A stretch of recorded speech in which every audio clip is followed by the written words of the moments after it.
trong giáo dục đại truyền Phát, chúng tôi xin gửi đến toàn thể quý đại biểu, quý thầy cô lời chúc sức khỏe và lời chào trân trọng nhất. Tập đoàn giáo dục đại truyền Phát xin hoan nghênh chào mừng quý đại biểu, quý thầy cô đến với hội thảo Tăng cường ở Chia khóa 8 năm học 2023-2024.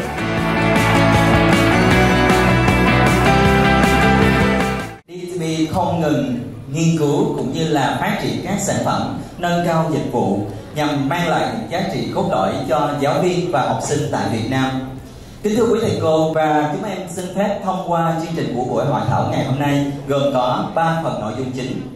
Phần thứ nhất, phương pháp giảng dạy tích hợp lưu thông qua bài đọc. Và sau phần giải lao 20 phút, quý thầy cô tiếp tục chương trình với phương pháp giảng dạy tích hợp lưu thông qua bài đọc. Và phần cuối của chương trình chúng ta sẽ đến với phần khai thác và cũng như là chia sẻ nguồn học liệu số dành cho giáo trình ở Chia khóa 8.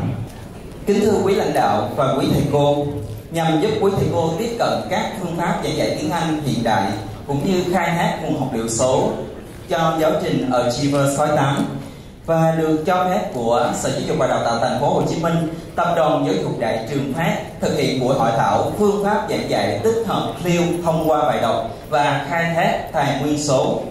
Kính thưa quý thầy cô đến tham dự buổi hội thảo ngày hôm nay, chúng tôi hân hạnh đón tiếp và xin được trân trọng giới thiệu sự hiện diện của các vị khách quý vị đại biểu. Về phía lãnh đạo Sở Giáo dục và Đào tạo Thành phố Hồ Chí Minh, chúng tôi xin được trân trọng giới thiệu ông Trần Ngọc Huy, Phó trưởng phòng trung học Sở Giáo dục và Đào tạo Thành phố Hồ Chí Minh.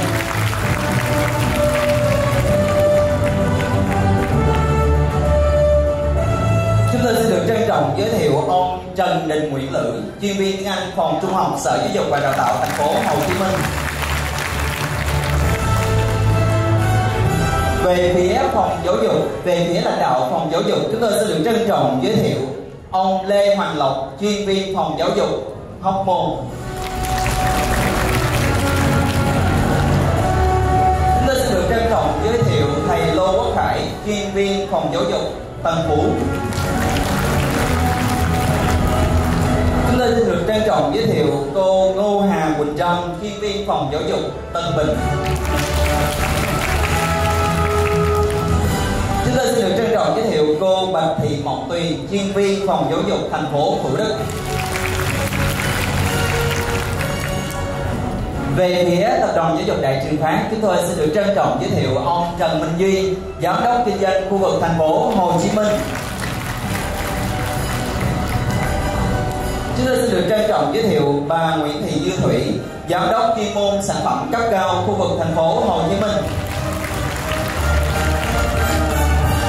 Chúng tôi xin được trân trọng giới thiệu ông Trần Mạnh Cường, Giám đốc chuyên môn sản phẩm khu vực thành phố Hồ Chí Minh.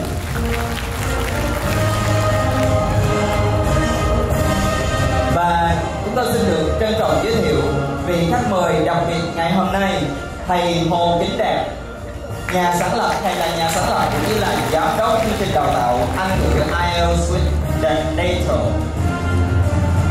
Và ngoài ra chúng tôi xin được nhiệt liệt chào mừng sự hiện diện của quý lãnh đạo tại các phòng giáo dục, ban giám hiệu các trường trung học cơ sở cũng như là tất cả quý thầy cô đang trực tiếp giảng dạy tiếng Anh tăng cường tại các trường trung học cơ sở trên địa bàn thành phố Hồ Chí Minh.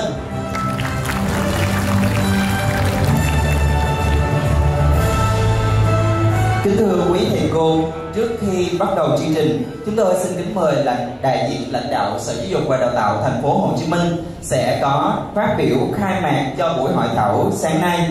Chúng tôi được xin trân trọng kính mời ông Trần Ngọc Huy, Phó trưởng phòng trung học Sở Giáo dục và Đào tạo Thành phố Hồ Chí Minh sẽ phát biểu khai mạc. Xin trân trọng kính mời ông. Kính thưa quý vị, kính thưa quý thầy cô tham dự hội thảo, tiếp tục thực hiện cái quyết định 2769 ngày 26 tháng 9 năm 2019 của Ban Nhân dân thành phố về triển khai đề án ngoại ngữ trong hệ thống giáo dục quốc dân giai đoạn 2020-2025 và hướng đến để đạt được các mục tiêu mà của nghị quyết đại hội đảng các cấp trong giai đoạn 2020-2025, đó là chỉ tiêu về 50% học sinh trung học sau khi tốt nghiệp trung học phổ thông thì có trình độ ngoại ngữ bậc 2 trở lên đối với khung giáo dục của Việt Nam, cũng như 30% học sinh trung học đạt được trình độ ngoại ngữ theo hướng quốc tế. Thì ngành giáo dục thành phố Hồ Chí Minh đã triển khai và tổ chức rất nhiều chương trình học, nào là tiếng Anh tăng cường, tích hợp liên môn, tiệm cận quốc tế, cũng như chương trình giáo dục 2018 có chương trình giáo dục tiếng Anh 10 năm, bắt đầu từ năm học lớp 3 cho học sinh, để theo nhu cầu của tất cả các học sinh của từng đối tượng ở các trường học ở các quận huyện, thành phố Thủ Đức, phù hợp để theo hướng tiệm cận quốc tế. Trong đó việc bồi dưỡng, đào tạo thầy cô dạy ngoại ngữ luôn luôn được chú trọng và quan tâm. Chính vì vậy hôm nay Sở Giáo dục Đào tạo cùng với Tập đoàn Giáo dục Đại trường Phát tổ chức các buổi hội thảo về tiếng Anh tăng cường cho học sinh khối 8 để trang bị một số kỹ năng mới cho thầy cô để chuẩn bị cho năm học 2023-2024. Và mong rằng buổi tập huấn hôm nay thầy cô sẽ được có những cái kiến thức mới, những kinh nghiệm mới, cũng như để chuẩn bị cho năm học mới chúng ta thực hiện tốt. Một lần nữa kính chúc quý đại biểu, quý thầy cô mạnh khỏe, thành công. Chúc cho hội thảo hôm nay thành công tốt đẹp. Trân trọng kính chào. Dạ vâng, xin cảm ơn phần phát biểu khai mạc vừa rồi của ông Trần Ngọc Huy. Và tiếp nối chương trình, chúng tôi xin kính mời ông Trần Đình Nguyễn Lữ, chuyên viên tiếng Anh phòng giáo dục trung học Sở Giáo dục và Đào tạo Thành phố Hồ Chí Minh cũng sẽ có đôi lời chia sẻ đến quý thầy cô trong buổi sáng ngày hôm nay. Xin trân trọng kính mời ông. Xin kính chào quý thầy cô.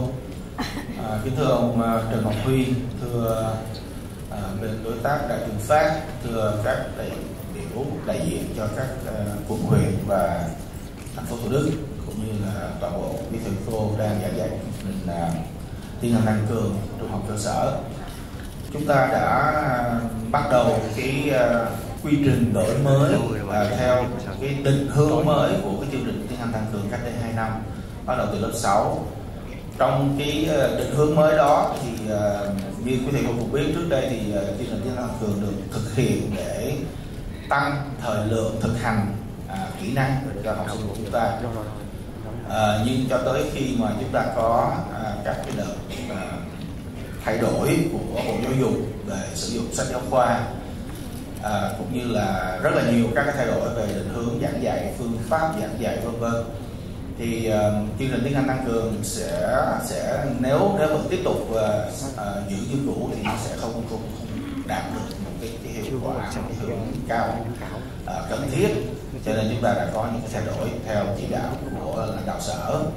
Và cụ thể thì bên cạnh cái việc tăng cường cái thời lượng để chúng ta thực hành kỹ năng thì chúng ta có thêm 2 yếu tố quan trọng. Yếu tố thứ nhất là đó là chúng ta đưa việc giảng dạy tích hợp liên môn vào tiếng Anh tăng cường, và yếu tố thứ hai là chúng ta chuẩn bị cho các em học sinh của chúng ta tiệm cận lấy được các cái tiêu chí quốc tế. Và năm nay là năm thứ 3 chúng ta đến với Achievers 8. Thì thông qua 2 năm đầu tiên với các cái phản hồi từ các trường thì chúng tôi cùng phối hợp với bên Đại trường Phát thì thấy có một cái ý là quý thầy cô có gặp một chút khó khăn trong cái việc giảng dạy clear. Cái này thì cũng dễ hiểu không ạ? Chúng ta là giáo viên tiếng Anh, cho nên chúng ta dạy tiếng Anh là chính. Còn khi mà bắt đầu đưa vào một số các cái kiến thức, nó cũng là tiếng Anh thôi, nhưng nó có một số các cái kiến thức liên quan tới toán học, liên quan tới hóa học, vật lý, sinh vật học, thì chúng ta gặp khó khăn là phải thôi. Cho nên là trong cái kỳ tập huấn này thì tôi có đặt hàng với lại Đại trường Phát là triển khai cái phần phương pháp giảng dạy clear để hỗ trợ thêm cho quý thầy cô trong cái quá trình chuẩn bị của mình.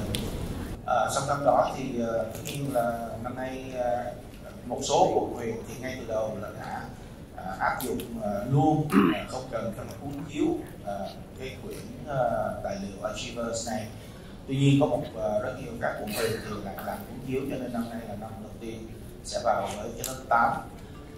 Và như vậy chúng ta cũng cần có một số các cái thông tin về bộ sách, cũng như là một số các cái vấn đề liên quan tới kỹ năng giảng dạy cần thiết cho bộ sách để đạt được cái hiệu quả cao nhất. Thì trong cái buổi hội thảo này thì chúng ta cũng tập huấn này thì chúng ta cũng sẽ được bên đại trường Phát giới thiệu triển khai. Và đặc biệt trong đó thì có một cái yếu tố mà thành phố của chúng ta hiện giờ đang đẩy rất là mạnh, đó là cái chuyển đổi số. Thì tài liệu của nước ngoài thì quý thầy cô cũng biết họ soạn rất là chỉn chu, và trong đó cái yếu tố mà khoa học kỹ thuật được đưa vào là rất cao, information technology. Thì để sử dụng hiệu quả nhất có thể những cái nguồn học liệu số này thì bên đại trường Phát ngoài chuyện là bộ sách nó có, chúng ta có soạn bổ sung và làm thế nào để chúng ta khai thác hiệu quả nhất những cái nguồn tài nguyên mà chúng ta có là một việc cũng không kém phần quan trọng, song song với lại cái kỹ năng giảng dạy. Cho nên trong buổi hội thảo này thì chúng tôi có hai cái mục tiêu đề ra như vậy, và hy vọng là chúng ta sẽ có một cái buổi hội thảo đạt kết quả tốt. Rồi, chúc cho hội thảo thành công tốt đẹp, chúc cho chúng ta sức khỏe và chuẩn bị có một cái mùa hè để tái tạo lại sức lao động và chuẩn bị cho năm học mới thành công.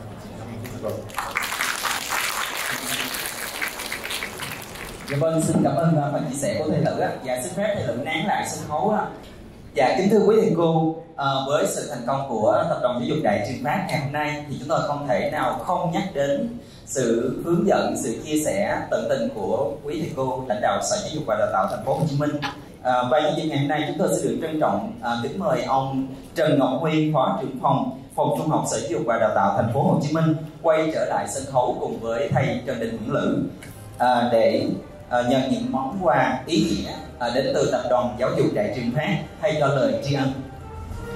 Và chúng tôi xin kính mời ông Trần Minh Duy, Giám đốc Kinh doanh khu vực Thành phố Hồ Chí Minh, và ông Trần Mạnh Cường, Giám đốc chuyên môn sản phẩm khu vực Thành phố Hồ Chí Minh sẽ tiến lên sân khấu và trao quà tri ân cho các vị lãnh đạo.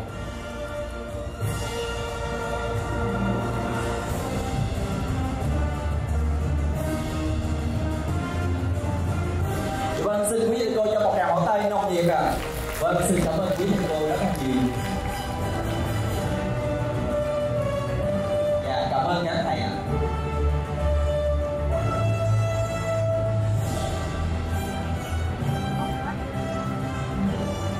Kính thưa quý thầy cô, và tiếp nối chương trình về phía Tập đoàn Giáo dục Đại trường Phát thì chúng tôi cũng xin trân trọng kính mời bà Nguyễn Thị Thủy, Giám đốc chuyên môn sản phẩm cấp cao khu vực Thành phố Hồ Chí Minh sẽ có đôi lời chia sẻ đến quý thầy cô trong buổi sáng ngày hôm nay. Xin trân trọng kính mời bà. Dạ, em xin chào quý lãnh đạo và quý thầy cô ạ. Dạ, lời đầu tiên cho phép em được đại diện cho Tập đoàn Giáo dục Đại trường Phát cảm ơn sự hiện diện của quý lãnh đạo và quý thầy cô trong sáng ngày hôm nay ạ. Dạ, kính thưa quý thầy cô, để có được chương trình tiếng Anh tăng cường Achievers thì Đại trường Phát chúng em chân thành cảm ơn quý lãnh đạo sở và tất cả quý thầy cô đã tin tưởng và đón nhận chương trình. Dạ, kính thưa quý thầy cô, chương trình đã triển khai được 2 năm rồi đúng không ạ? Và trong 2 năm vừa qua thì do tình hình dịch bệnh cho nên là chúng em được sở cho phép và chỉ thực hiện được 2 buổi chia sẻ và bàn giao tài nguyên và hướng dẫn cách sử dụng đến thầy cô thôi. Chưa có một buổi chương trình nào về phương pháp giảng dạy, và đây là buổi đầu tiên về phương pháp giảng dạy dành cho tiếng Anh tăng cường Achievers lớp 6, 7, 8, 9 của chúng ta đúng không ạ? Và may mắn là hôm nay chúng em đã được thực hiện một buổi trực tiếp gặp thầy cô của chúng ta như thế này ạ. Và cảm ơn sự hiện diện của quý lãnh đạo và quý thầy cô rất nhiều. Dạ, kính thưa thầy cô, thì trong buổi sáng hôm nay, trong cái chương trình ngày hôm nay thì chúng em cũng may mắn mời được thầy Hồ Kính Đạt là diễn giả của chương trình chúng ta ngày hôm nay. Về thầy Đạt thì em nghĩ là nhiều thầy cô mình đã biết về thầy rồi đúng không ạ? Thầy Đạt là một trong những ngự lâm quân của chương trình IELTS Fan Shop trên VTV7 người sáng lập và giảng dạy luôn chương trình ở IELTS with Data. Chương trình của thầy hiện tại đang rất nổi tiếng trên các mạng xã hội, và với kinh nghiệm giảng dạy tại IELTS with Data, với những cái chương trình dạy đứng lớp trực tiếp cho những cái khóa dạy TESOL mà thầy đang dạy ở IELTS with Data, thì em hy vọng là thầy sẽ đem đến cho chúng ta một cái luồng gió mới trong cái buổi hội thảo ngày hôm nay, thầy cô ha. Hy vọng với những chia sẻ của thầy Đạt thì thầy cô chúng ta có thêm một số kinh nghiệm để áp dụng trong cái chương trình giảng dạy sắp tới. Và một lần nữa em xin phép được đại diện cho tập đoàn kính chúc quý lãnh đạo và quý thầy cô của chúng ta thật nhiều sức khỏe và chúc cho buổi hội thảo chúng ta thành công tốt đẹp ạ.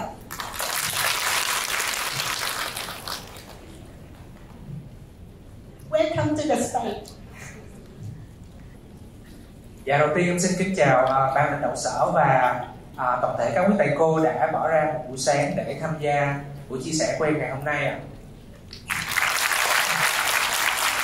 Chào thầy Huy, chào thầy Lữ. Có một chuyện nó khá là vui là sau khi em biết là hôm nay có thầy Lữ tham gia, em rất ngạc nhiên, tại vì hồi xưa có một thời mình còn nhỏ đó, khoảng mười mấy 20 năm về trước, đang học lớp 12 thì có được thầy Lữ đào tạo để thi học sinh giỏi cấp quốc gia.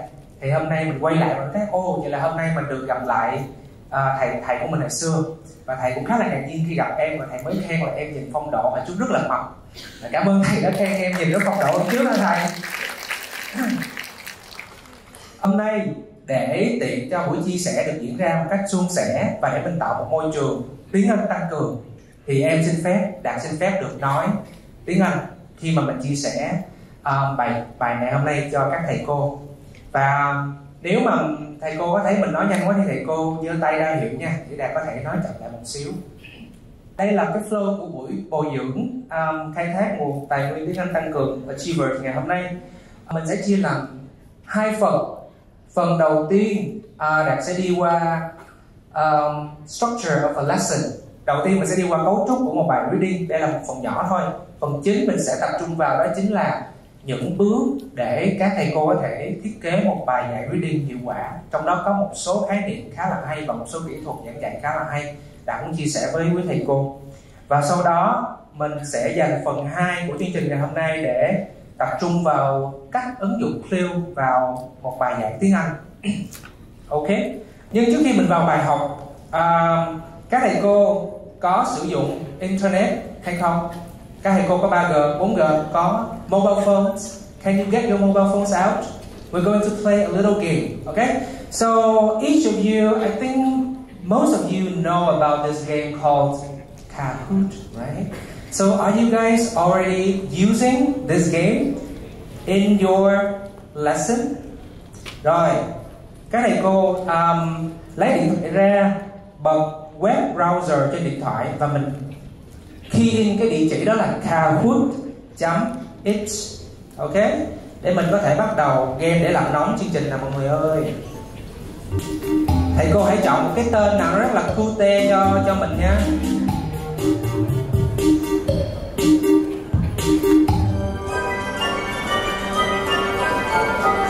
Top 3 ngày hôm nay sẽ được Lãnh báo phần quà rất lớn đến từ Đại trường Phát nha mọi người ơi.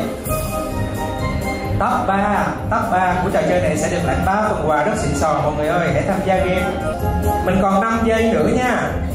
5, 4, 3, 2.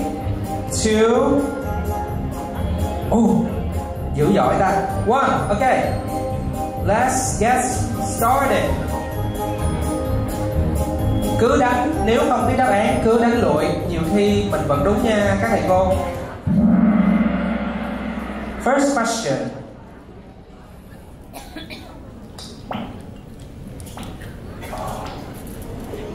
Choose the answer on your phone, okay? What are some characteristics of a student-centered classroom?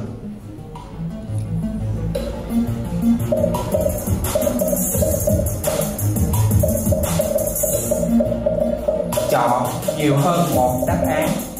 Ok.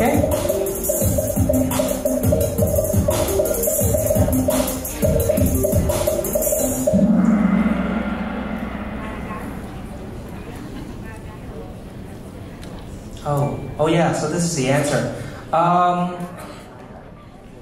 Three answers are correct and one is not yet. It's incorrect. Okay, the laser pointer doesn't seem to work here. Alright, so there's one characteristic that is not true of a student-centered classroom. So what is a student-centered class and what is a teacher-centered class? In our traditional classroom, usually the teacher is the one that talks a lot, right? And the students don't really get a lot of opportunities to talk. Okay, so, but in a student-centered classroom, most of the time, the teacher, students are active participants, so they have to study, they have to learn. You, as a teacher, will facilitate. You are the guide to your students. You don't teach too much, okay? Let the learning happen on its own, okay? So students are responsible for their own learning, guided by the teacher, and learning is collaborative. It means students work in groups a lot, or work in pairs a lot. So in today's session, I'm going to ask you guys to work in pairs a lot. So help me out, okay? Cooperate with me later. I have a lot of activities for you guys. So at the end of the session, we hope to help you design a very student-centered lesson. So that's my hope for today. Okay? So congratulate Big Bear. Okay, you're top one now. What is not a purpose of lead in?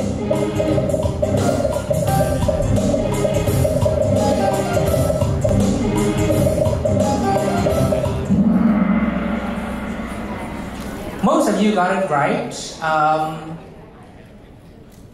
What is a lead-in anyway, right? So at the beginning of a lesson, usually we have this sort of warm-up activity to give students some sort of context to make them interested in your lesson, right? For example, imagine at 7 o'clock in the morning, you all come to class, and then you're so sleepy, you feel very groggy, and then your teacher say, turn to page 20A, let's do this reading passage.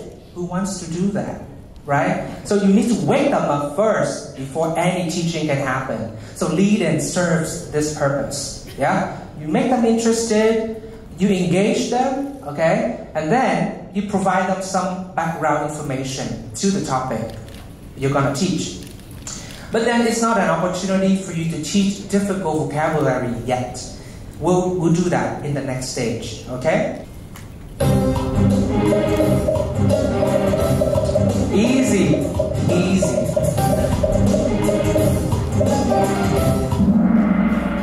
Yep, congratulations to the whole auditorium. You guys got it right. Of course, listing a list of vocab or writing all the vocab on the board is a good way to teach, but it's not necessarily the best way. There are so many approaches to teaching vocab, which I'm going to cover later, okay? It's a lot more interesting than just simply ask, what's the meaning of this? What's the meaning of that? Alright? Oh, you're top 5. Congrats. Trà sữa chắc là chị Thủy đúng không? Okay, next question.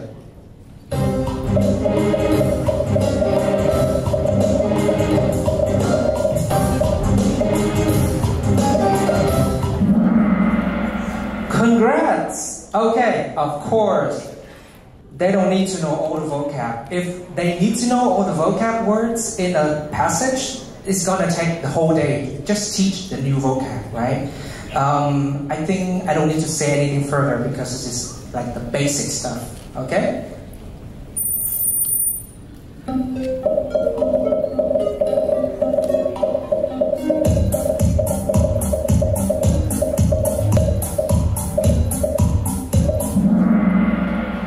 Congrats, most of you guys. Okay, so this is related to giving feedback, correcting mistakes, right? So when is the ideal time to do this?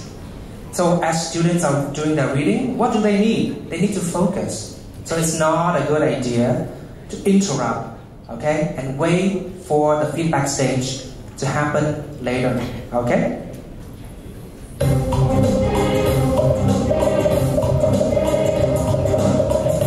This is an easy question. Yes, of course. Everyone has feelings, right? Even an examiner in a test, they have feelings too. So imagine teaching a class of teenagers, grade 6 to 8. They're at a very fragile state.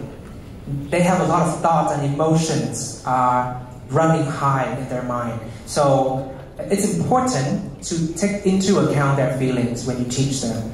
So I'm going to go into this later in the feedback session, giving how to give feedback effectively, okay? So congrats to you guys. And number 7, what is not a purpose of clue?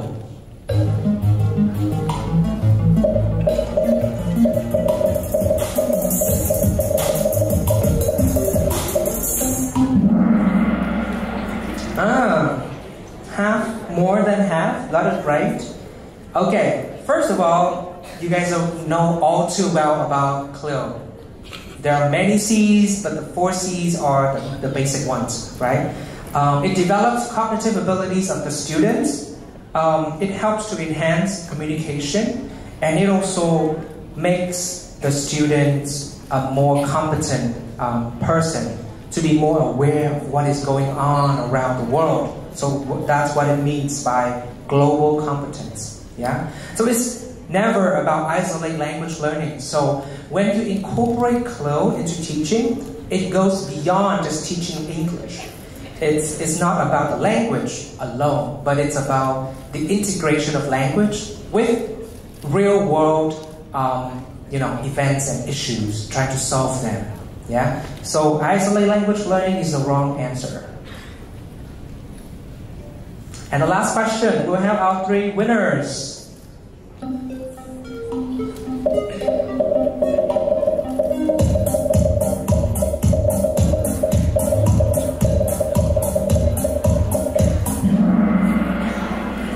Oh, only half of you guys got it right.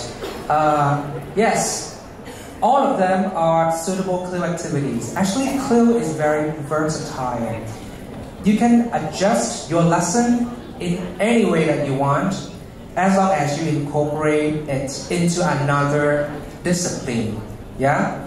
I'm going to delve into this later in the later part of the sharing session, okay? So let's look at the top 3 winners who are going to get our 3 nice presents from ETP. Xin mời thầy Big Bear, cô Big Bear, Miss Chia, and then Annie come onto the stage, and so that we will give out the presents for your excellent performance. Mọi người ơi, hãy chào pháo tay cho top 3 performers của ngày hôm nay nha. Em xin kính mời thầy Lữ lên trao 3 phần quà cho top performers ngày hôm nay ạ.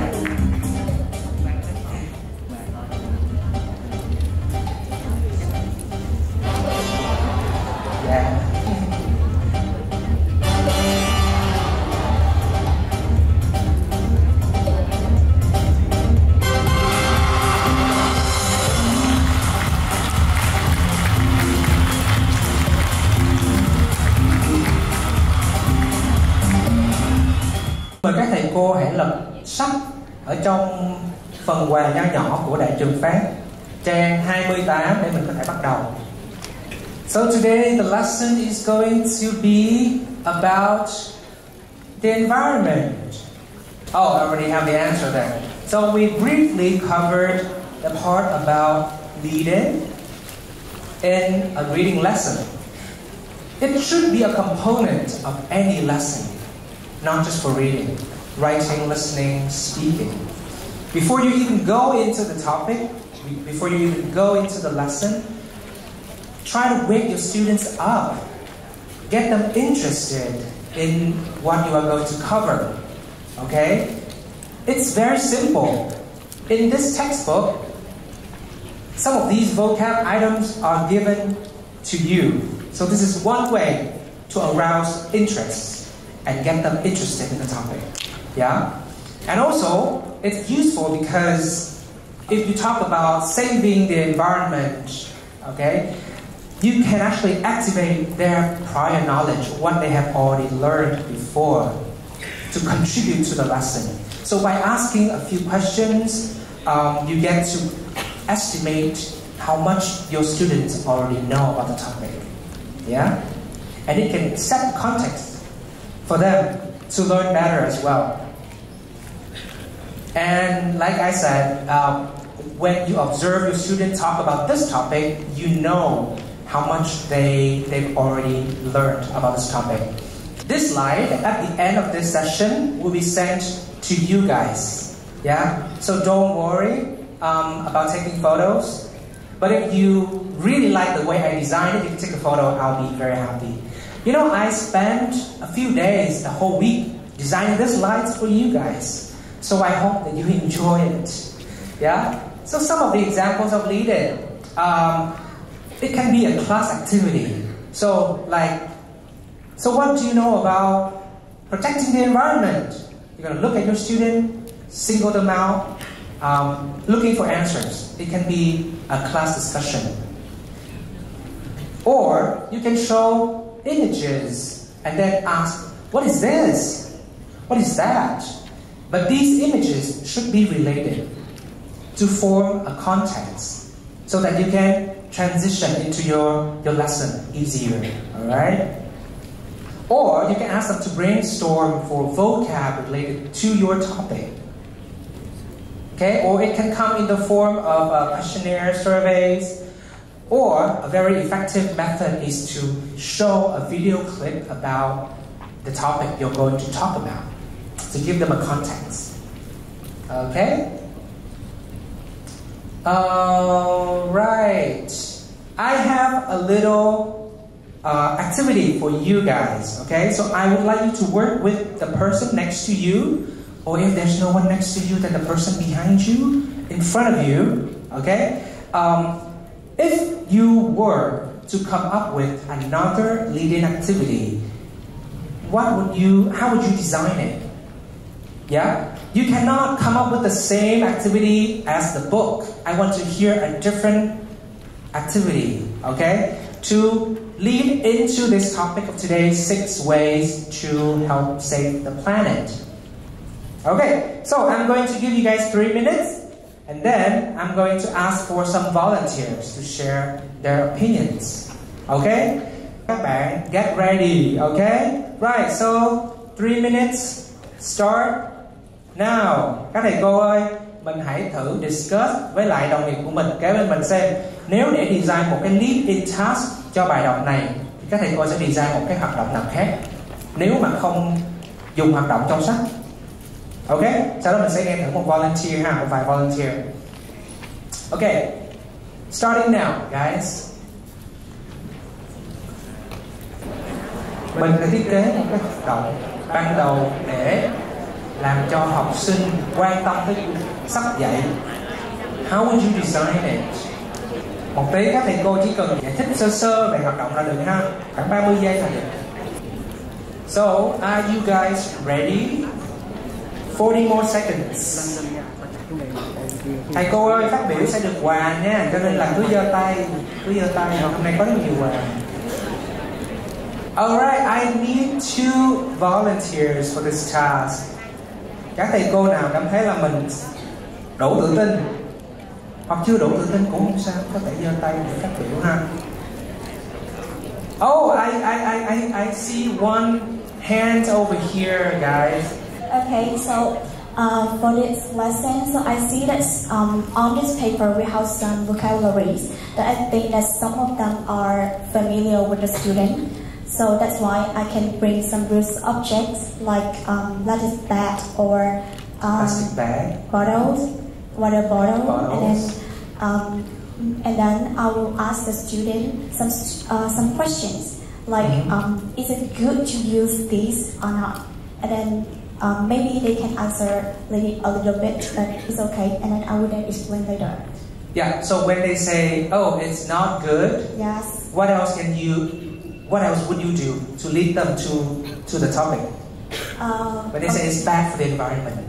So I agree with them first, and then I will explain like, so these things are not good for the environment, so that way we should limit using them, and then this is the one of the best way to save the environment. Okay, thank you very much. That's actually one of the methods. A round of applause to Miss. What's your name, please? My name is Kính. I'm from Nguyễn Secondary School in Nha Bè. Oh, nice. Thank you, Miss Yi, for your excellent answer. So, what you have just mentioned is bringing real objects to the classroom. Yes. Yeah. So one present for you, and then moving on to our next teacher. Hello, everyone. So I'm Jill. Hi, Mr. Jim. Could you speak a bit louder, please? Alright, so my idea is that we're gonna do some gathering stuff game, which means teachers ask the students, the representatives of groups. For example, you have a class of 5 groups, so you ask 5 representatives on stage, and then we're gonna ask the students to gather unused or maybe garbage stuff around the class. Plastic bag, plastic bottles, waste paper or something of any kind in 30 seconds. What if your class is clean? What if it's spotless? You can't find anything. That's also a problem. But anyway, You're gonna bring something. Yeah. Oh, and then you throw. There it is. Well, actually, I believe that the kids should have something in their drawers because they're so always you don't have faith in your students. But yeah, that's a very interesting idea. And, okay. We're gonna just get them to start gathering up things, and then we're gonna ask we're gonna do some introducing phrases like you see, just in 30 seconds you can find this much garbage in a small classroom. Imagine how much garbage you can gather around the school, or even bigger than your Wow, I love your idea. That's a very powerful activity. Guys, give him a round of applause. I love it. I love how you bring the little activities our little behavior, and then you transition it to a bigger context and make them see the severity of our problem. And then next, you can actually segue and transition into, so how are we going to solve this? So let's find out. And then you go into the lesson. Okay? So you present a problem, and then you give them the solution, which is going to be found out in the lesson. Thank you. Okay, so this is an example. If you don't want to do what Miss Nhi and Mr. Chu have already done, you can consider doing a mind map. Yeah. So your topic word is protect the environment, and you're going to ask your students, so bring me some words, give me some words, or you will create the bubbles, empty bubbles on the board. Ask your students to come and then write any of the topic vocab that they know. So see how much they've already known. And then you try to link and connect them. Okay? This is one good idea. After they've completed this mind map, you're going to say, oh, these are all great ideas. So let's learn some more from our reading. Okay, guys? Yeah?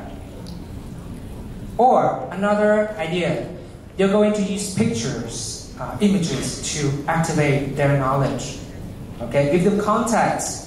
You could ask questions like, what do you see? And you expect them to say stuff like, oh, plastic, the beach, not the beach, okay, the beach, okay? How does it make you feel? Is it clean? Is it dirty? Would you want to swim here? So feed them ideas that set context for your teaching. What can you do to solve this? What about this? What do you see from the picture? What do you expect them to say? What is this, guys?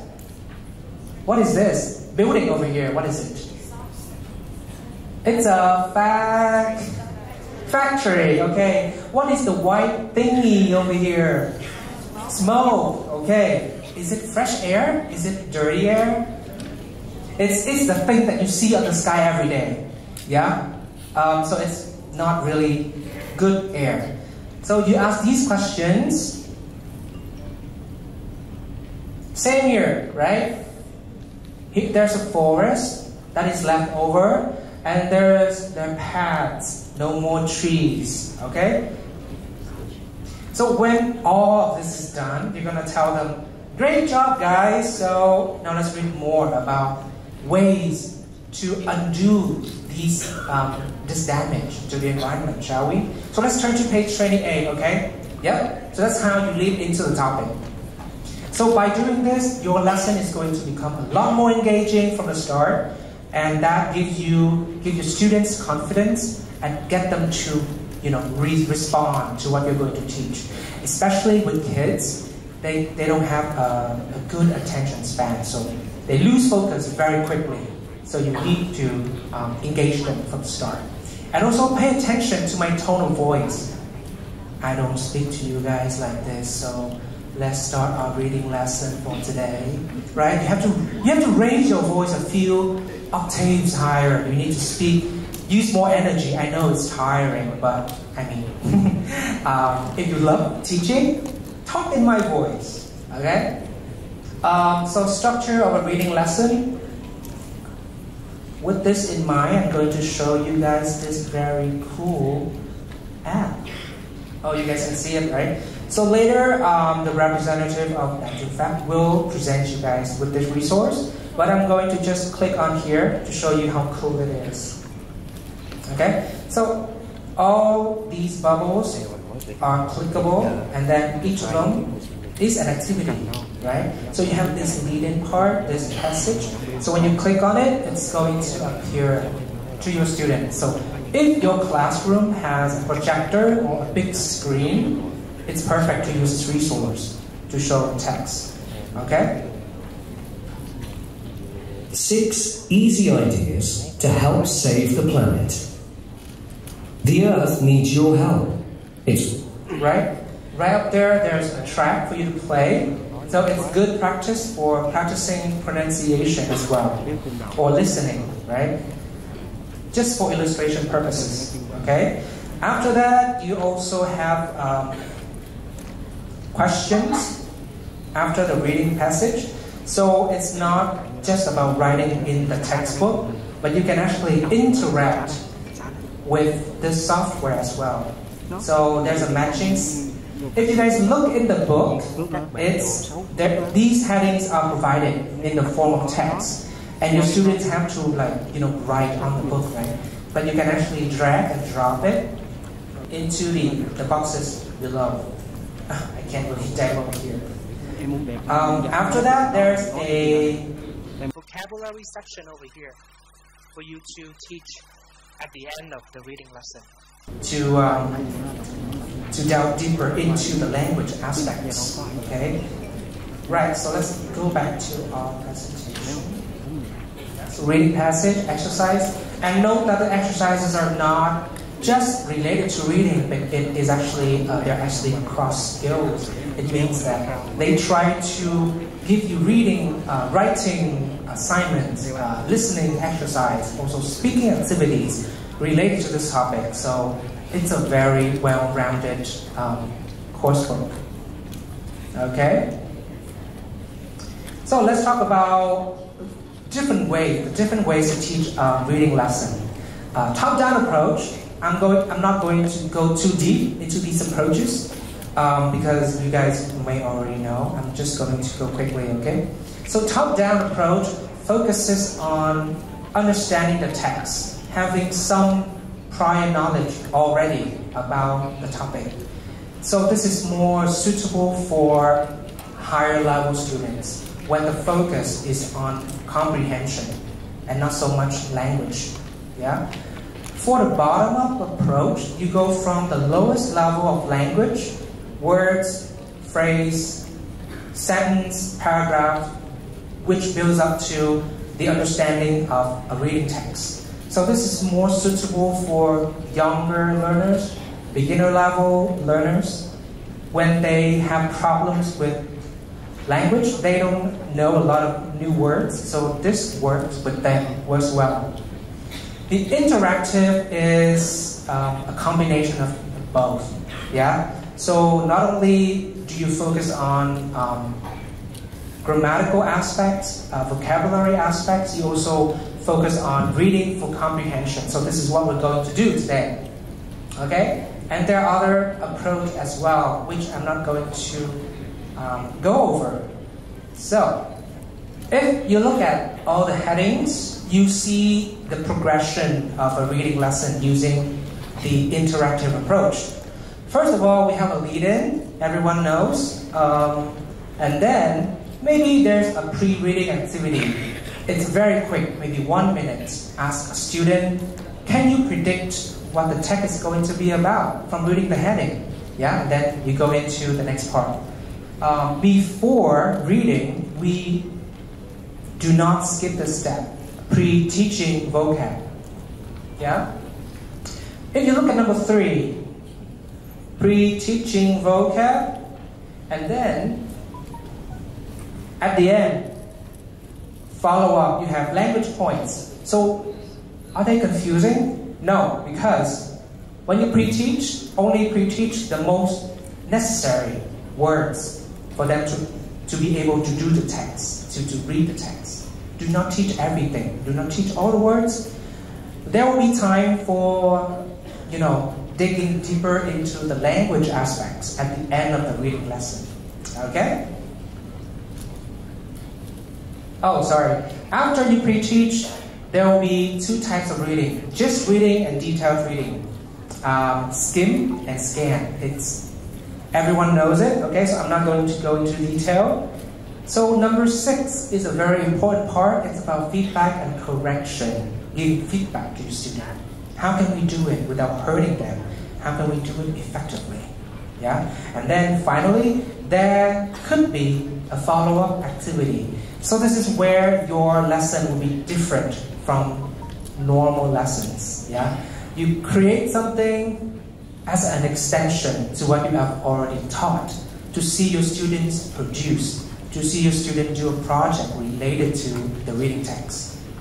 Okay? This could be a clear activity.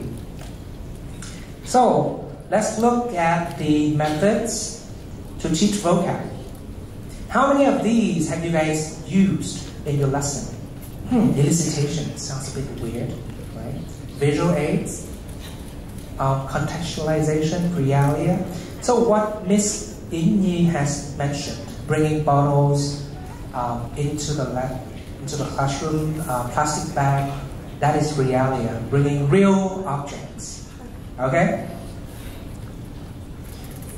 Let's look at the first vocab teaching technique that I think is super effective. All right? It is called elicitation. So what is elicitation? Elicit means to get information from your student. So when I say, I'm going to elicit this vocab from you, it means I want you to tell me the vocabulary item. Yeah?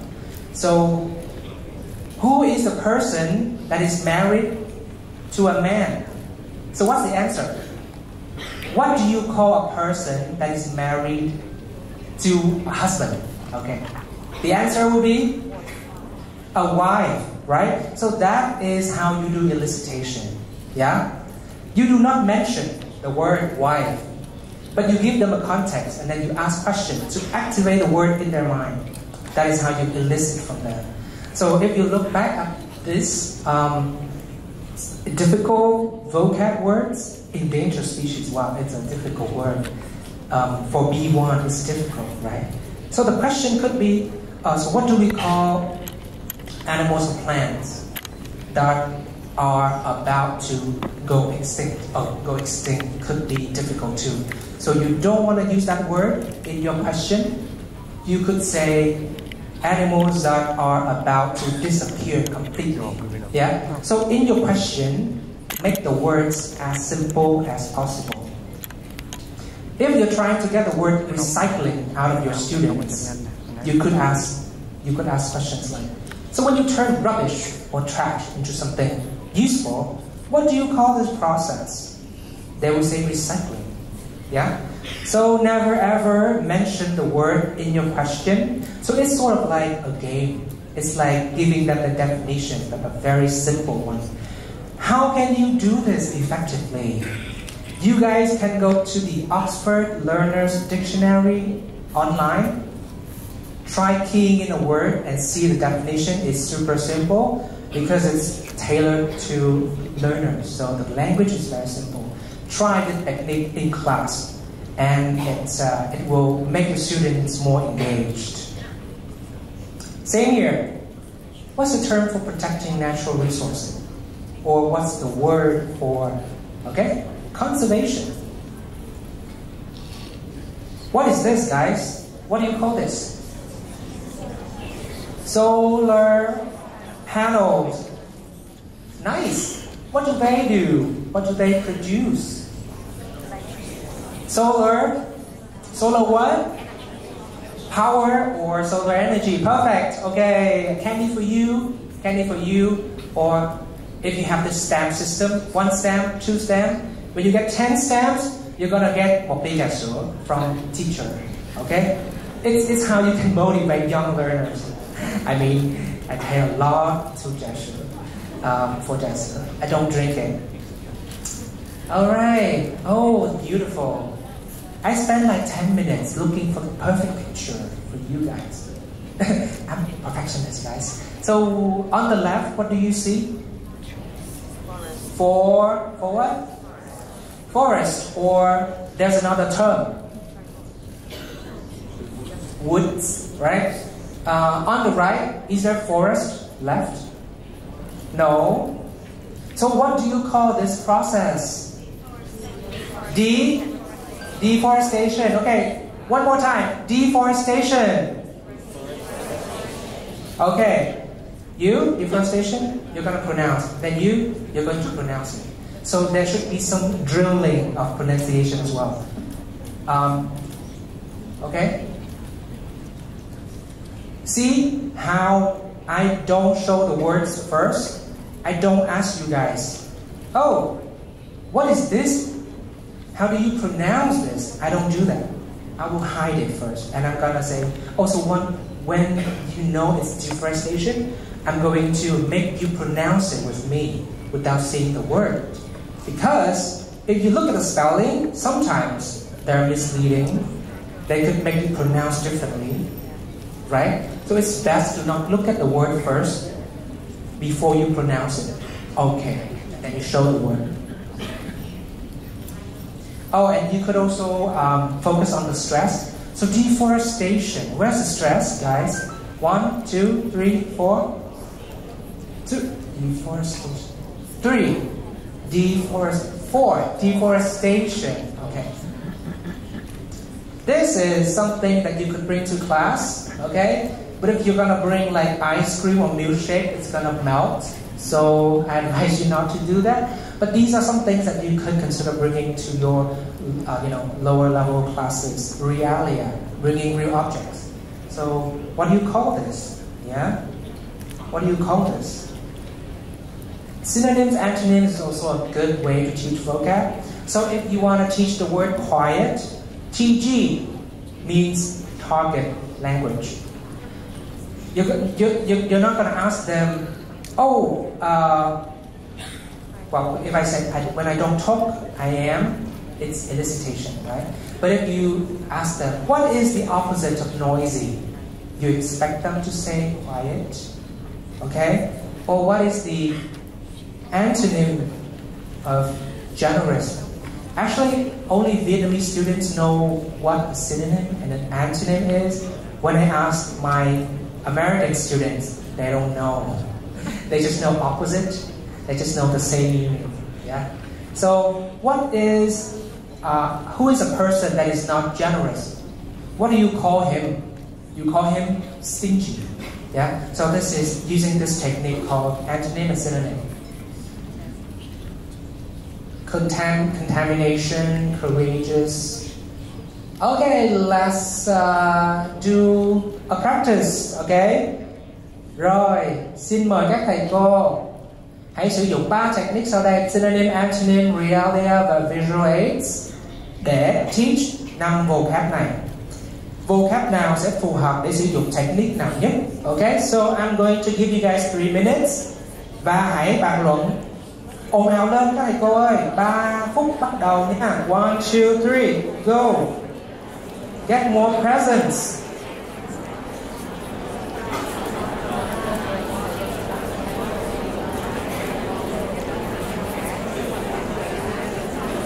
So, do we have a volunteer for this task? Oh, hello. Yay. Xin mời em. Okay, so for each of these items, which technique would you use and explain to everyone? Okay. Yes. With the first word, plastic bottles, I would use really object. And I would bring a plastic bottle and ask the student, what can you see? And the student, they would obviously can say that is the bottles. Yeah. And I would mention about the material, and the student, they can say plastic bottle. And perfect. We can teach that word. Next. About the polluted air, I would use antonyms methods. Like I would show maybe I'll show a picture of a sky or something, and I would ask them what is this, and they can say like fresh air, and I would ask them what is the opposite meaning of fresh air. Yes. And I would teach them the word polluted. You can show them that they will know. Yeah. Right. I would consider that. And the first word, reusable bag, I will use visual aids. I will show pictures, and then yes, based on the picture, I will teach them word reusable. Or maybe picture you divide into 2 parts. One is a plastic, the other one is maybe a fabric, made of fabric. Yes. So reusable. Yeah, that would be great. And about global warming, I would definitely do visual aids. Visual aids. And about how can you show global warming? It's a very difficult topic. Maybe I will show a picture of a greenhouse, or maybe like a process of a greenhouse process, and maybe I'll try to explain them by maybe asking some questions and what can you see on the picture, how this process happened, and then I would have them to explain the whole process, and then I would tell them this is the reason of the global warming. Yes, but that takes a few steps. Yeah, extra a lot of steps. And okay, and the last one. The last word, artificial, I would use antony. Okay, antony to what? Yeah, it's opposite to real. Real or object. Natural, right? Yeah, natural. Yeah, so very good. Good job, guys. Okay, 1 present for you. For number 4, I want to hear another idea. Do you have an optimum, a better idea for number 4? The correct answer is visual aids. But how can you show without talking too much? You can still show it. Yeah? Any more volunteer? Oh, I see one hand at the end of the stage. So how would you show visually the concept of global warming? Hello, every teachers here. I think to teach a language, we should be humorous a little. I'm thinking of showing a picture where our Earth is on fire. Oh. That way we can teach them the word warming. Yeah. I didn't think of that, but that's excellent. 1 present for you. Thank you so much. Dạ thầy Đạt ơi, có một cô giáo muốn chia sẻ thêm ạ. Dạ xin mời cô ạ. Xin mời cô. So for the fourth one, the global warming, maybe I'll show them a picture of a scene where we can see like ice melting in North Pole. Yeah, and maybe that's obvious. They will know that because the globe is getting warmer, so ice melting, obviously. Sea level rising. Okay, but that will be better done through videos. Yeah. Right, because melting, you need to see the process. Yes. Or if you just want to show pictures, you guys can also show graphs and charts of the average temperature of the Earth over the years. Oh yeah, that's good. Right? That's visual too, but you don't need to show a video. If you don't have a speaker, or if you can't play a video. So there are many ways, just get creative with it. Thank you so much. Alright.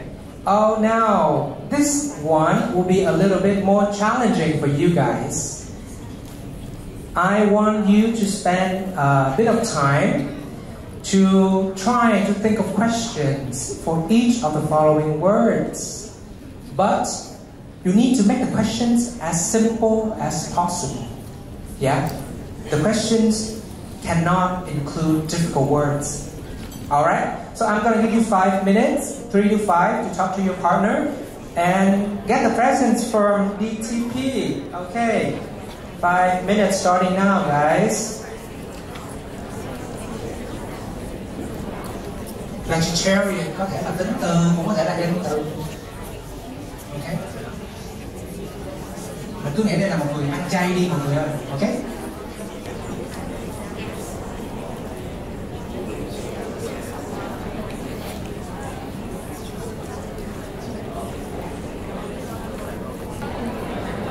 Alright, let's start with our first volunteer. That's one, and then I see another gentleman over there, so let's give the mic to our lady here first, okay? I would make some questions just like, who's the person who doesn't eat any meat? Perfect, 1 point, next. Okay.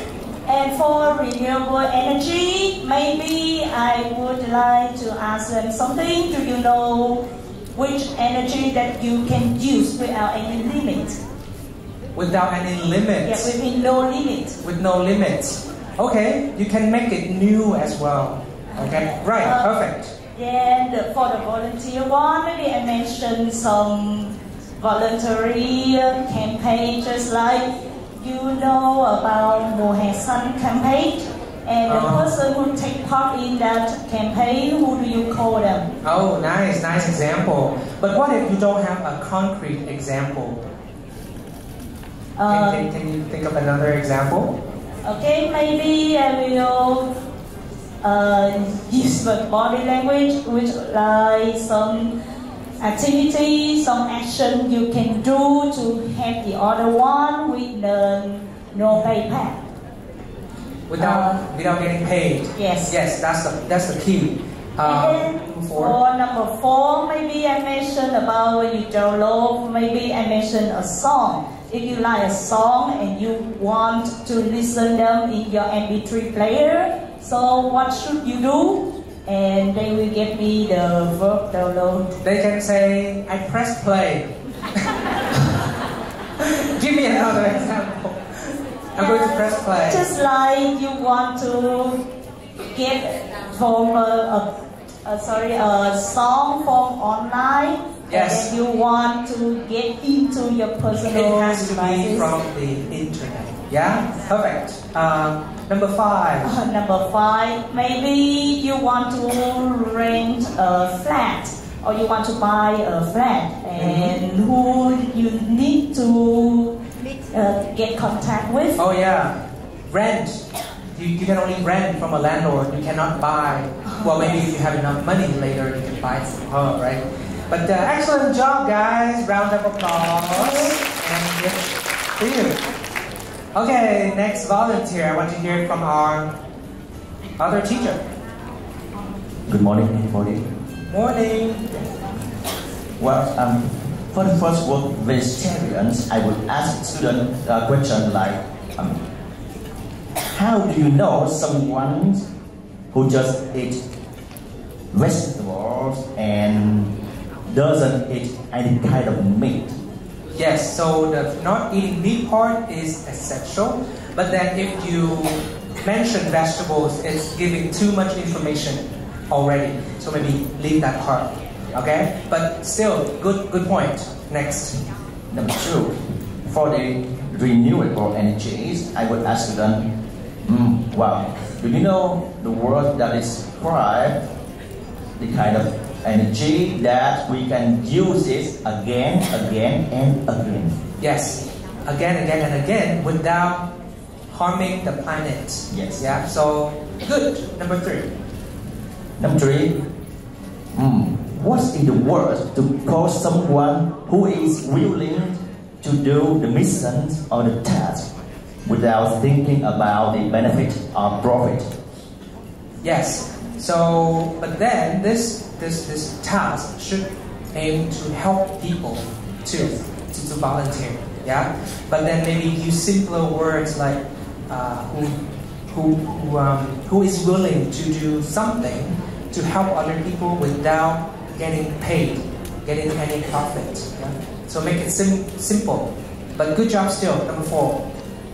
Now, what's the word you use to think about? What will you do to sell something from the internet? For example, the new videos of your favorite singer. Which is kind of illegal, right? But we do it anyway. But yes, that's the correct answer, to download. Save something from the internet to another device, right? Number 5. The word that describes the owner of the piece of land. The owner of the piece of land. Yes. Yes, but it has to do with renting it out as well. So you must mention rent out the land or rent out the property, the house. Yeah, so that's the meaning of landlord. Good job thầy ơi, cảm ơn thầy rất nhiều nha. Xin tặng thầy một phần quà.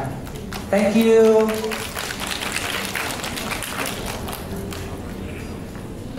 Alright, you guys all full and refreshed. Now back to this long drawn out lecture. Let's get settled and we'll continue, okay? There's just a few more activities left and then we're done for the day. You don't have to stay here any longer, alright? Coming back to our structure of a reading lesson, the steps to teach. First we have a lead-in, and then pre-reading, and then we have pre-teach vocab before going into the reading task, right? So why do we need to pre-teach vocab? First of all, you need to make sure that they have a sufficient amount of vocab to understand the reading text. Not all the words, because we only have like 45 minutes, right, to teach, or maybe an hour and a half. So if you spend like half an hour on vocab, it's going to take forever and you cannot do anything else in your lesson. So pre-teaching vocab helps with the most necessary words only, yeah, to help them do the test, do the reading. And then once they know a little bit about the content of the reading text through the essential vocab, they will feel more confident to actually do the task. And then some of these vocab items will give them a context to understand the text further. Okay, so let's look at the text and pick out some words that you think will help them do the reading task more easily. Okay, can you guys turn to page 28 to the reading text? Okay, and then your task is to pick 5 vocab items from the reading text. Just 5, okay, that you think are necessary in order for your students to read effectively, to sort of understand the main idea of the text. Okay, just 5 words, not every word, just 5 of them. I'm going to give you 4 minutes to do this task. 4 minutes starting now, okay, before we go through the answers. Để mình lại coi các thầy cô có làm bài không hay là làm việc riêng nha. Xong mình sẽ mét đó. Ok. Để coi. Hình như có thầy cô còn chưa cầm cuốn sách nữa cơ. Bạn nào mà mét thầy cô kế mình chưa cầm sách thì sẽ được một phần quà nha. Trời ơi, lấy sách ra thầy cô ơi. Thôi mà đã bỏ công đến đây thì mình tốn thêm chút xíu thời gian công sức nữa đi. Ok. Hoặc là mình có thể làm với lại partner cũng được.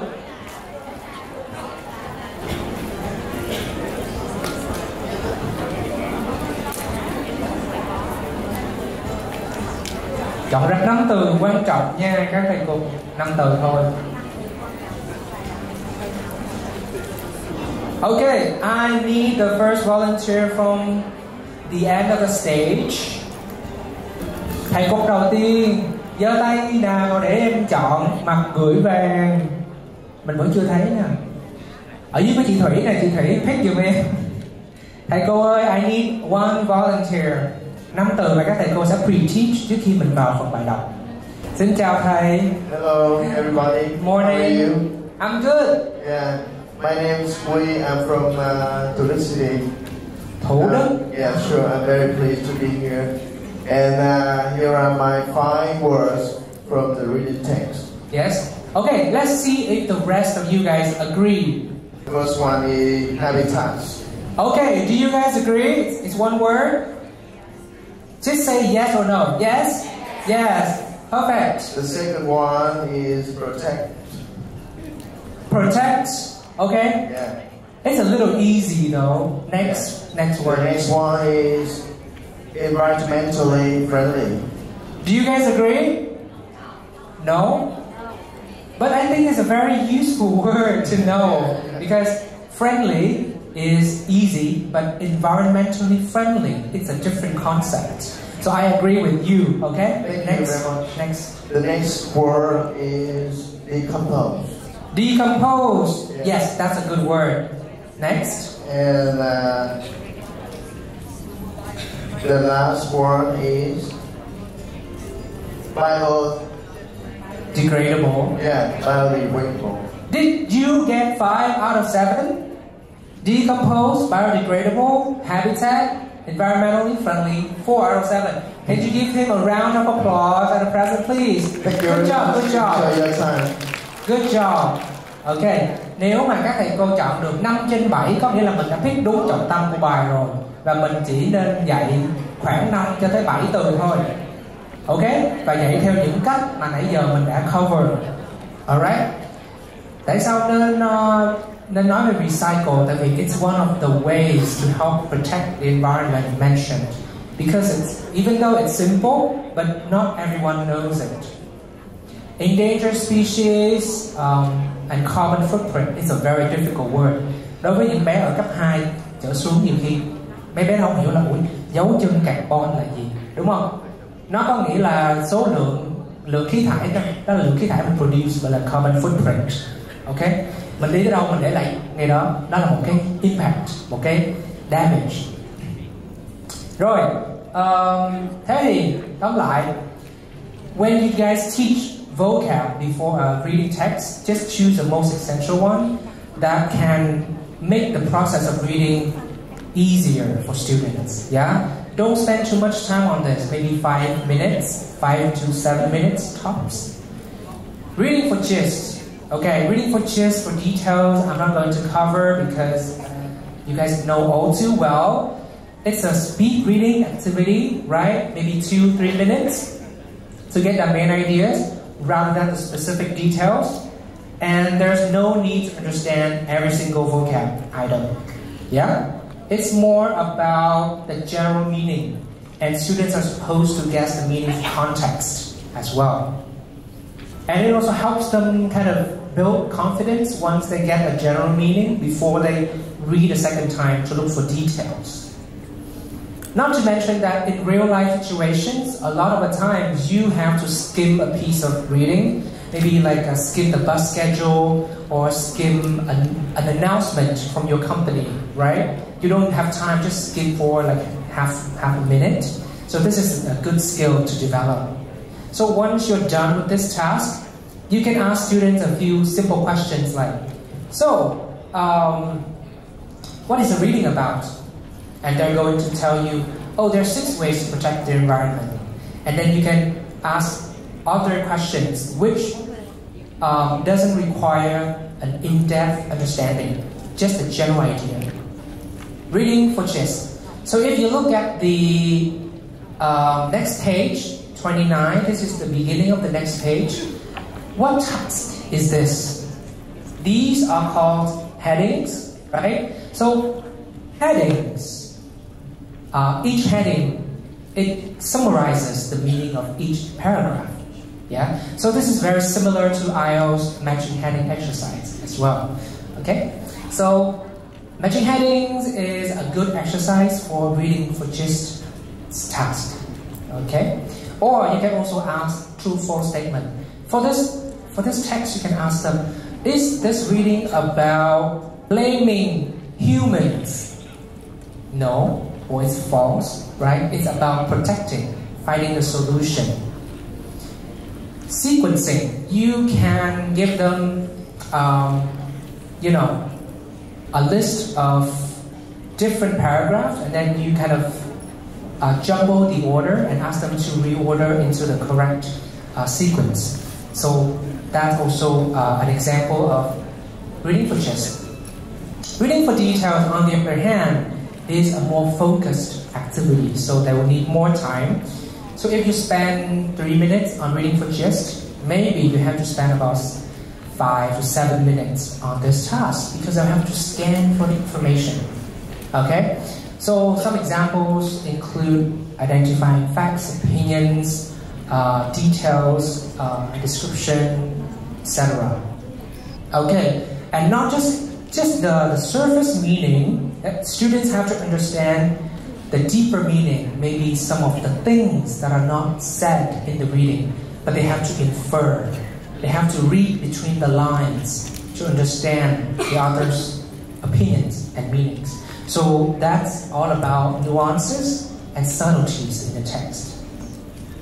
And this is where they can pick up a lot of useful vocab, collocations, idioms, grammatical structures, and a lot of the times they can guess the meaning from context. So as a teacher, you should also try to give your students a context, ask them to guess the meaning from the reading text without giving them the meaning. So when they ask, "What are you doing?" Instead of giving them the meaning, you're going to give them the context.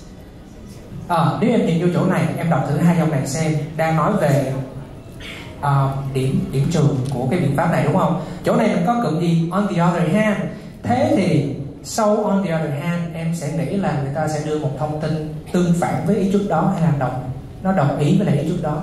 Đó thì mình sẽ phân tích theo kiểu là đưa context và đưa language để học sinh có thể đoán được nghĩa, thay vì mình đưa cái chữ này nghĩa đó em.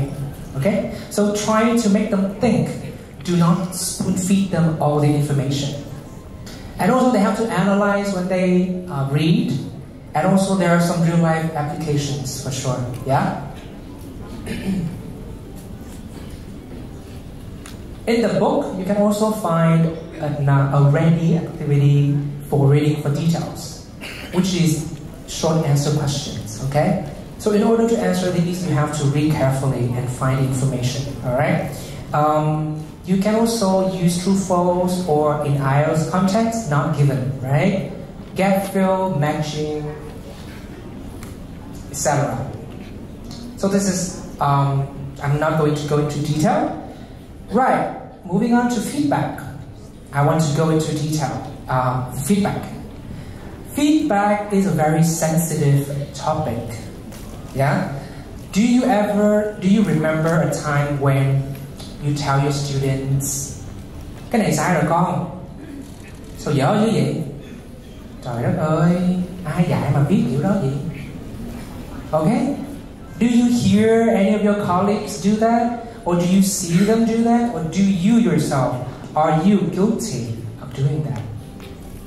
What is it gonna do to your students? Yeah, so we're going to go through this stage in a little bit detail. Nhưng mà đầu tiên, Đạt muốn nghe một số đóng góp của các thầy cô ha. Trong lớp, các thầy cô đã và đang feedback với học trò mình khi mà học trò làm sai một cái bài tập nào đó như thế nào. You can speak in English or Vietnamese, okay? So I want to hear from you so that we can treat this as a learning opportunity. I want to hear some ideas. How are you going to give feedback or corrections to your students? Thầy cô giơ tay đi để em đem mic xuống nè. I want to hear from you. Mình hãy survey trước một số cách các thầy cô đang feedback cho student trước, sau đó mình mới đi qua phần này ha. Ok. Nhưng mà khi feedback thì nếu mà nice quá thì đôi khi học trò nó cũng không nghe, đúng không? Alright. If you guys are a little bit tired, you don't want to do this with me. Okay. Error correction. Yeah. So think about how you're giving feedback to your students right now. If they're doing something and then you see it's wrong, and then you're like, hey, it's wrong, do it again, and then you speak a bit loud. Yeah. Maybe step back, just go around, observe your students, take notes. Oh, okay, take notes. Oh, this is wrong, so take notes. At the end of the task, you're going to bring everyone back to the classroom and focus on you. The correction will be a class correction session. You highlight common mistakes by your students and you do not single out anyone that does the task wrongly. Yeah? Because they could get upset, right? Before we get into that, positive reinforcement. But if you need to give one-on-one feedback, yeah, not to the whole class, but you want to give feedback to one person, praise them first before criticizing or telling them that, oh, they're not good enough. Yeah. So I think this is a very good advice. Praise first to give them motivation, because everyone loves compliments, right? You love compliments. You look so pretty today. Oh, I love your comments. It's so smart. Yeah? So everyone loves to be complimented. Everyone wants to hear nice words. So tell them what they have done well before telling them about their mistakes. But if they have done nothing well, everything they did was wrong, what are you gonna say? Hôm nay thầy cô nói là thầy ước là có cái gì đó hay ho để nói về cái bài tập của em, nhưng mà không. Làm vậy người ta sẽ bị tổn thương. Thầy cô có thể nói là giả sử như không có cái gì đúng thì mình ít ra mình cũng có thể là cố gắng, cái này có cố gắng nha, ghi nhận, nhưng mà bây giờ mình nhìn cái chỗ này này, em có thể cải thiện chỗ này. So maybe this is something that you can try with your students, right? If they've done nothing great, still acknowledge their attempt. I always tell my students, good try. When I say good try, good attempt, it means you're bad. Okay? When they're bad, just say good try harder maybe, okay? An aspect of giving feedback involves students as well. So in a higher level class, you don't need to be the only one giving feedback. You can ask their peers to help each other, right? So good student helps a not so good student. So the better ones will help the worst ones. So that's also one way to give feedback. So that's where group work comes into play, right? Pair work, group work, let them work out the answers among themselves. This not only helps them bond better, they connect better, and the good one gets the opportunity to teach a weaker student. You also save a lot of time, you save a lot of energy. You don't have to tell them all the answers. So if you go through one round of group work and then they come back, most of them got the answer right anyway. You're going to go through the more challenging questions only. Your feedback should be specific. Instead of saying, oh, giỏi lắm con, you should say something like, chỗ này present perfect dùng rất là chính xác nha, good job.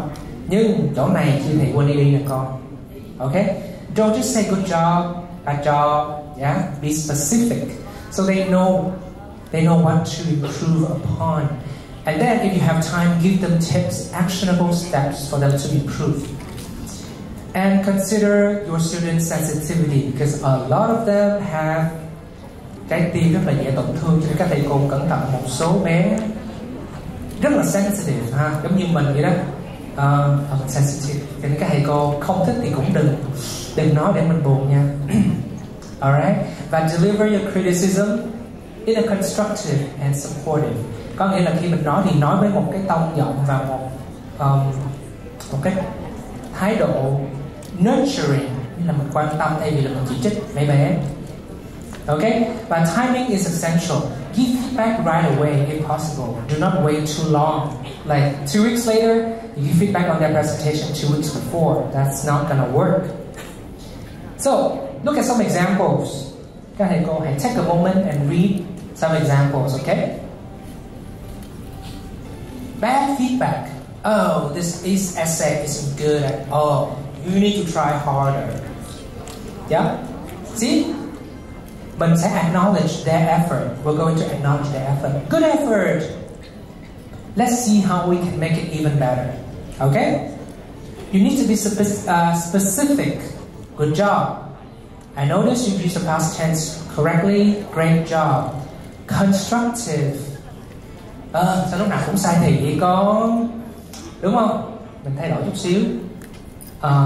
Cô thấy là có vẻ con đang gặp khó khăn với cái này đúng không? Với cái thì hiện tại tiếp diễn này.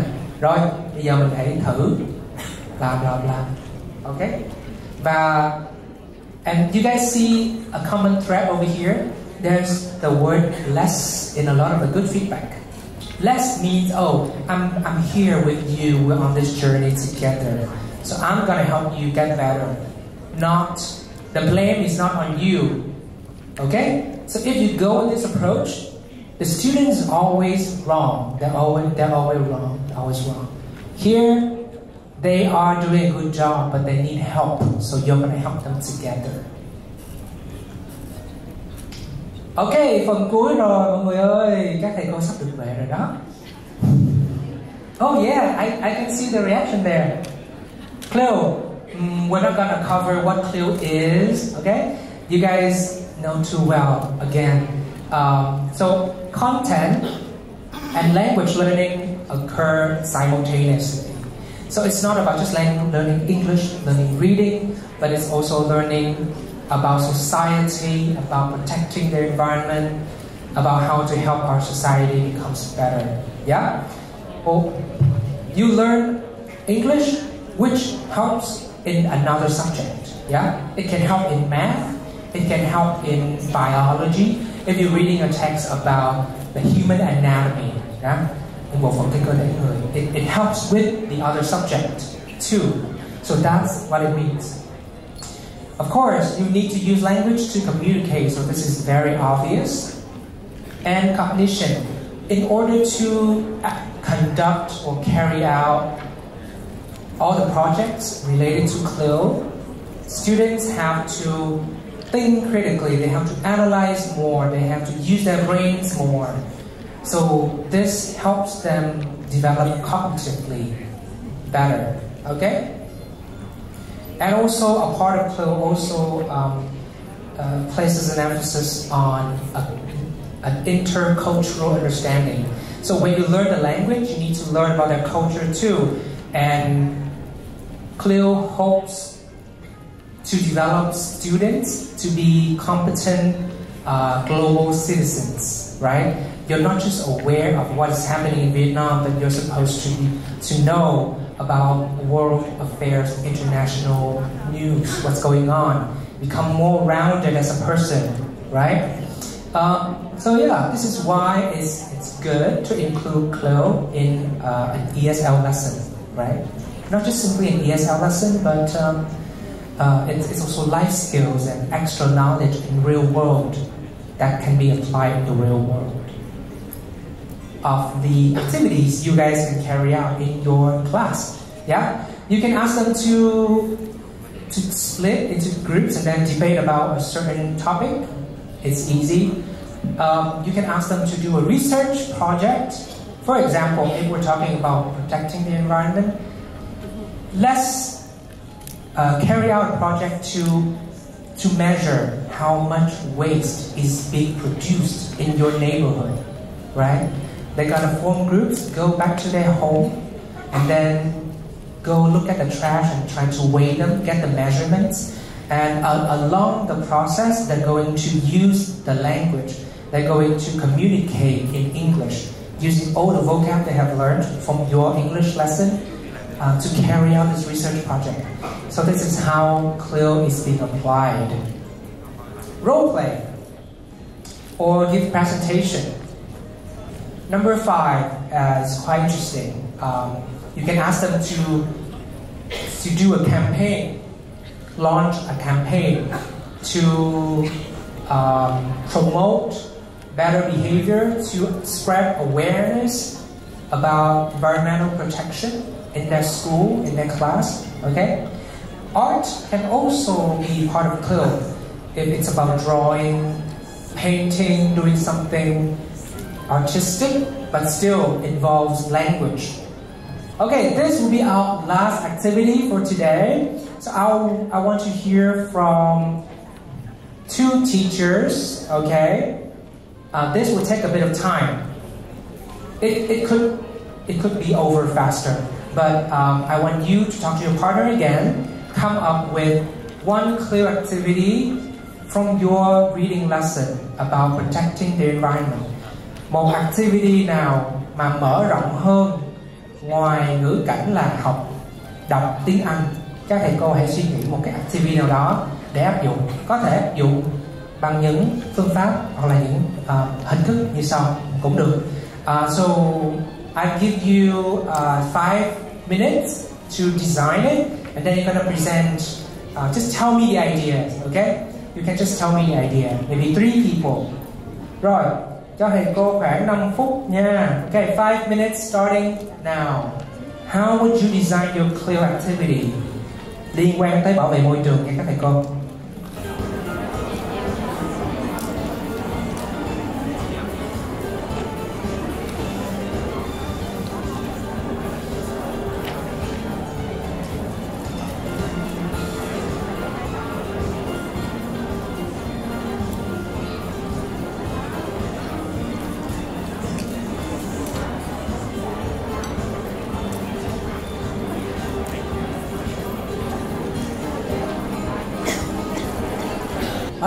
Hồi nãy mình đi dọc thì thấy có một số thầy cô nói lát nhớ kêu em nha thầy. Rồi các thầy cô ơi, giơ tay để mình kêu nào. Lần này mọi người rất là active luôn. Hồi nãy em nói Trung Quốc dưới có khoảng hai thầy 2 cô. Hứa giơ tay rồi mà phải giơ tay đi chứ. Thầy cô đâu? Phía bên phải, one teacher wearing white. Hello everyone. My name is Chuyên. I'm working at Nguyễn Secondary School. I will choose presentations and write assignment to talk about protect environment. Writing assignment? Okay. Presentation, yes. Writing assignment and making a presentation. Yeah. Okay. You have any specific requirement for them in the writing assignment? Or just write about it? Do you know what is the requirement in the writing? First of all, I show the pictures and say some structures. I ask the student to talk about the topic, and after that, I give assignment to student to write something about topic environment. Okay, write about environment, but you could make it better by giving them a role when they write. For example, yes, it's not just cause. Yeah, it's not just a normal writing exercise. It can be writing to the government, writing to the local authorities, writing a letter to the newspaper, right? So make it real, make it like a real situation in their life. They will learn more from that writing exercise. Okay? Yep, thank you so much. Thank you. Can I hear some different ideas to carry out CLIL? A teacher in the middle, right next to the cameraman. Over here, in the middle.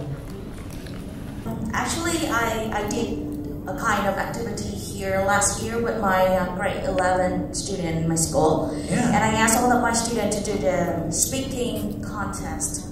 I divide them into 4 groups in a class, and they have different kind of tasks to do. 2 groups, they will create a video. They will move around the school, and they will maybe interview with all kind of teachers from the moment sign, the campus sign, and even other students, to ask them about how they will do to protect our environment. The second task for the other 2 groups, I asked them to make a presentation to talk about how we can protect our environment. So they will make the presentation to the primary students in my school as well. So the presentation they have to make in only 15 slides with very single words, but that must be the key word for the primary student they can understand. Yep. Wow, that was an excellent execution of Cleo. Thank you. A round of applause, guys. I love your answer. That was the excellent example that I've been looking for. Okay, so she did create a video interviewing students around the school, and that is like a social project, right? So it's related to social studies, and also did a presentation, but for young kids. So older kids make a presentation to educate younger kids. A very meaningful social project, right? Excellent execution of Cleo. Some examples for you guys. Oh, for the cat pictures, I used AI to create this photo. You guys know that? Use artificial intelligence. They're so smart. So if you're going to create a debate session for your students, the 4 group, should schools ban single-use plastic items in the cafeteria, in the canteen? Should schools ban? Yeah. So the supporting group can say, yes, we should, because it reduces the impact on the environment, it helps with marine life, and it reduces pollution. The against team will say no, because plastic is so convenient, and it's effective, and it's cheap. If I'm gonna pay for a paper bag to carry my coffee, I'm not gonna do that, right? So 2 teams with their own rationales. Or you can do this topic too. Digital or paper. Should schools switch to digital textbook to save paper? Right? Should or should not? If you support it, this group can say, yes, when it reduces paper production, it helps reduce the CO2 emissions to the environment. And if you're against it, you're gonna pick an argument like, no, there will be too much screen time. You're gonna look at the screen the whole day at school, and then you go back home, and then you're gonna do homework on a computer screen. That is not good for students' vision, right? So different ways to look at it. It could be about, it could involve writing, drawing as well. You can assign your students to write a letter to the local newspaper or local authorities expressing your concerns about the environmental problems in your neighborhood.